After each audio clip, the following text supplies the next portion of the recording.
LCI family, it's day 3 of our quarantine talks, and today we are going to follow up with talking about some of our GHS labels. So first off, we're going to have Luis talk about kind of the scary stuff on these labels. So Luis, let me get your little sign here. Luis, why don't you take it away? All right, hey, beautiful people. Saying what's up to you guys from Palacio Aguilar with little guy right here. He's gonna help me out here. So our first GHS symbol is, what is that?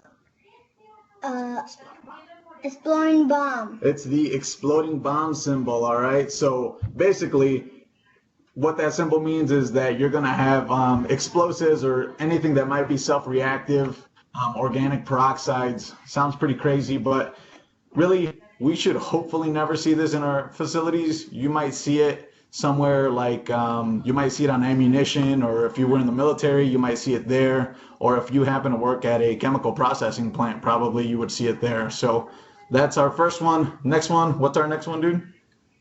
Pirate ship. It's the pirate ship, aka skull and crossbones, guys. So what that means is it's acute toxicity, aka you could potentially die. Like, that's how serious this stuff is. But most importantly is just because you see this symbol, that doesn't mean you're gonna die. So we're sitting at my kitchen table. If I had rat poison, which has this symbol on it, sitting right next to me, that doesn't mean I'm gonna die.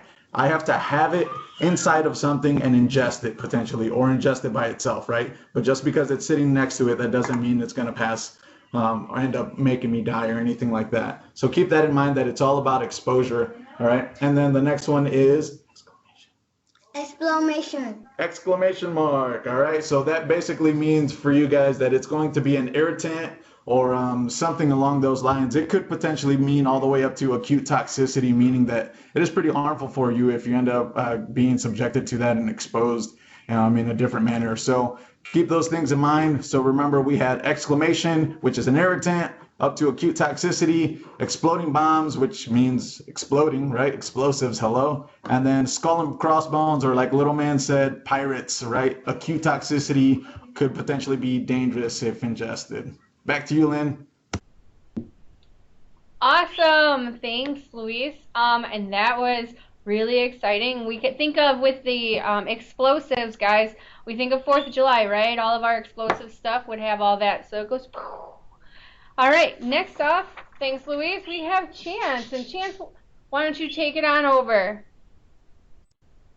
All right, thanks, Lynn. Hey, all you cool cats and kittens.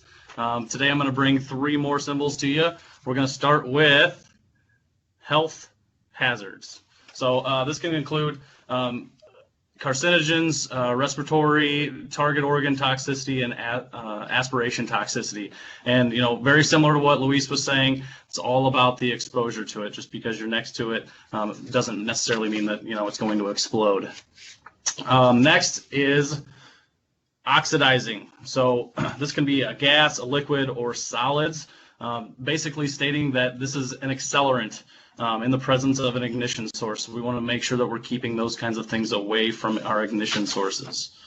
And then lastly, we have compressed gas. So in some of our environments across our facilities, we'll see compressed cylinders for our LP trucks, as well as for welding purposes and cutting torches, all the same. That's all I got today. Back to you, Lynn. Hey, great. Thanks, Chance. I really appreciate all that, and I know everybody else is going to appreciate learning about those pictograms. So we have 3 more pictograms to talk about that are on these labels that we could deal with at our plants. So Brent, why don't you take it on over? All right, thanks, Lynn. So the 3 that I'm going to talk about, the first one is flammable liquids. Okay, so what's a flammable liquid? Is that a liquid that burns? No, you'd be wrong. Pay attention, you might learn something here. Okay, flammable liquid is identified by its flash point. Okay, so what's a flash point? The flash point is the lowest temperature at which it gives off a vapor and it can ignite. It's the vapors that mix with the oxygen that burn, not the liquid itself. So as far as flammable liquids go, there's lots of different types out there. You can go with the boring one, which is gasoline. Or how about the Ark of the Covenant? Is that flammable? We shall see later.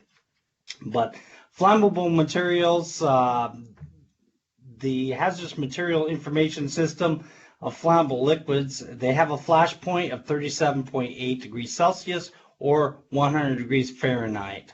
So that's flammable liquids. This is the symbol right here. Let's go now to corrosives. Corrosives have this symbol right here. Corrosives are materials that can attack chemically and destroy body tissue, and they can also attack metals.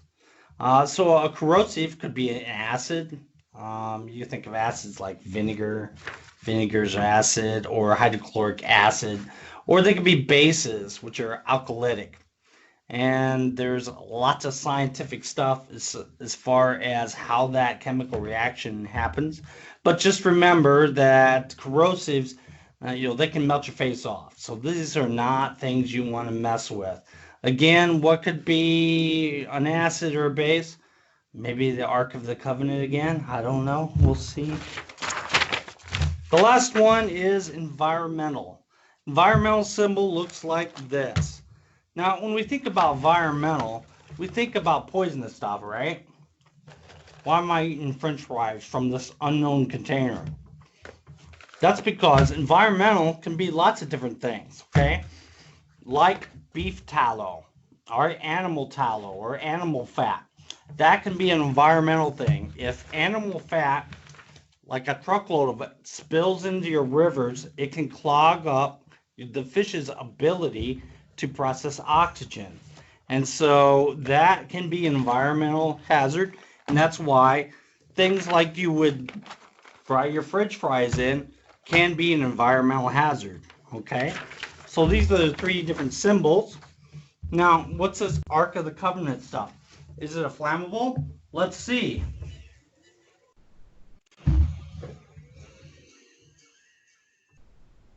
There's the flames. Is that an acid or base? I don't know. There's flashover. So the Ark of the Covenant. How can you tell what is dangerous out there? You never know. Look at your SDS and find out. Back to you, Lynn.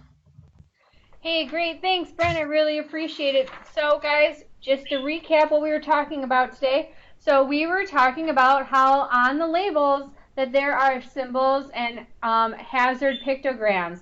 And those hazard pictograms that we are talking about today convey anything about the health, the physical, and the environmental hazards, all that information. And those red pictograms that we've seen on that Chance, Luis, and Brent talked about here, these pictograms right here, those are, it could be any combination, right? So some chemicals may have 3 or 4, some chemicals may only have 1.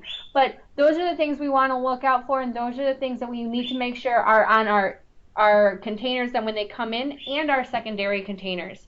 So guys, that's all I have today for our quarantine talks, and hope to see you guys again tomorrow. Bye guys.